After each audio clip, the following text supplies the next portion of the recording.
Okay, okay. You've finally finished Harry Potter and the Sorcerer's Stone. Give me everything. What did you think? Dude, I'm obsessed. Like, it starts with a baby defeating the most evil dark wizard of all time. Who does that? Right. Baby Harry was just like, no thanks, Voldy, and reflected the curse like it was nothing. Mic drop in crib. And then he gets that lightning scar and just becomes wizard baby celebrity. But instead of getting famous, he ends up with those nightmare relatives. The Dursleys are the actual villains, I swear. I mean, who even makes a kid sleep in a cupboard under the stairs? That's not a bedroom. That's a storage solution. For real. And when all the Hogwarts letters start coming, Uncle Vernon goes full maniac. Like, why are you screaming at mail, sir? Not just that. He literally moves the whole family to a random shack in the ocean during a thunderstorm. Because of a letter. Did he think the mailman would swim there? But then, the door gets obliterated and Hagrid strolls and like, surprise! You're a wizard, Harry! I want someone to tell me I'm a wizard. Preferably with a cake and a pink umbrella. Can we talk about how casually Hagrid drops life-changing info, like, oh yeah, your parents were murdered by an evil wizard, and you're kind of a big deal in the magic world. Harry's just sitting there like, cool. I'll finish my cake first. And then, Diagon Alley. That whole scene was magical. I'd live there. Like, straight up move into Ollivanders or Flourish and Blots. Gringotts was wild. Goblins running a bank. You just know they'd never misplace your deposit.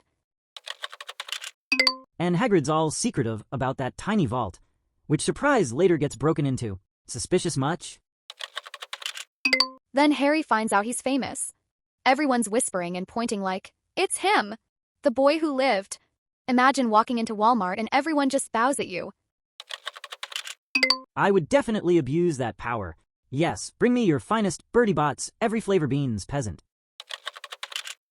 Then the train platform. Running through a wall. I would have smacked face first into that brick pillar, no lie. Ron and his mom totally saved him. And then Harry shares all his candy with Ron. That's friendship right there. Chocolate frogs for life. And Hermione shows up like, by the way, everything you know is wrong and I've read all the books. She's a walking encyclopedia. But you know you love her. Yeah, she's awesome. Okay, question. Would you want the sorting hat to pick your house, or would you try to argue with it like Harry? Oh, I'm definitely pulling a not Slytherin. And then immediately making enemies with Malfoy. Worth it. Malfoy is such a drama queen. You'll soon find out some wizarding families are better than others. Chill, Draco. And then boom. They find a three-headed dog named Fluffy in a locked hallway like it's just part of the school tour. I laughed so hard at Hagrid being like, he's a sweetheart really, just don't go near him unless you want to be eaten.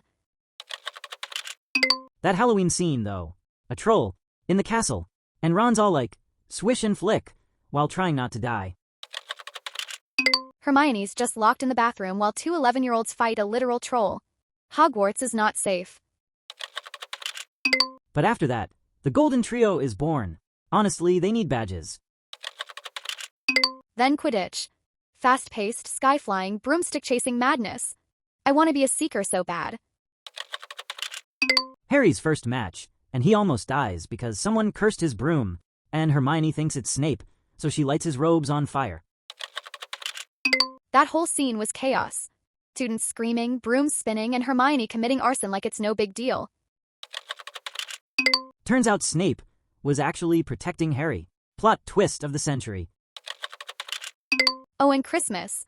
Harry gets the invisibility cloak, and I was like, okay, now I need one. Immediately. Imagine sneaking into the library just to read forbidden books at midnight. Nerdy and rebellious.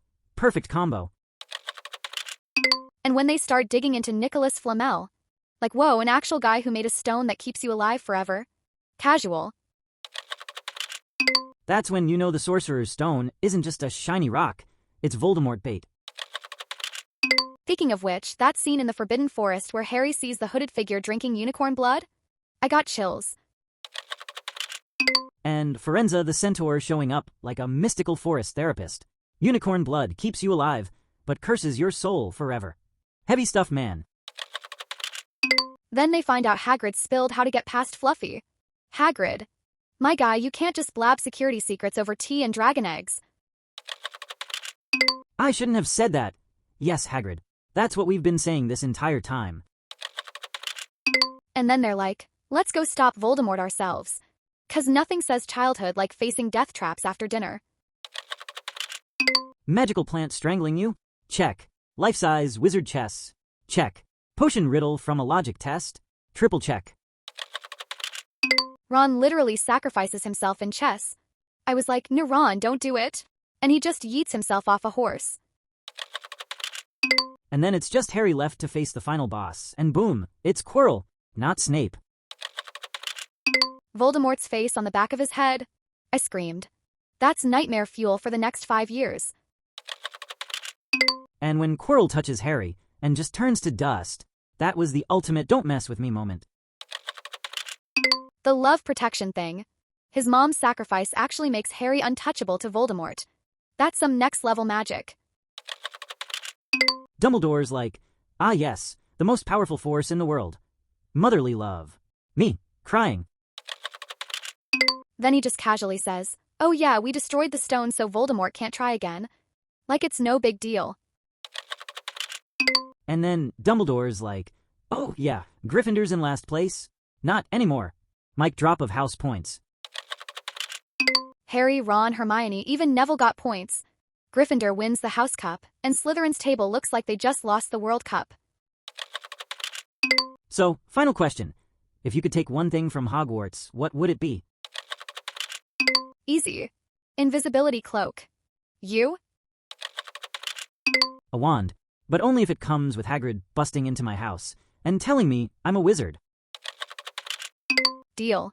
Okay, next question. When are we watching Chamber of Secrets? Tonight.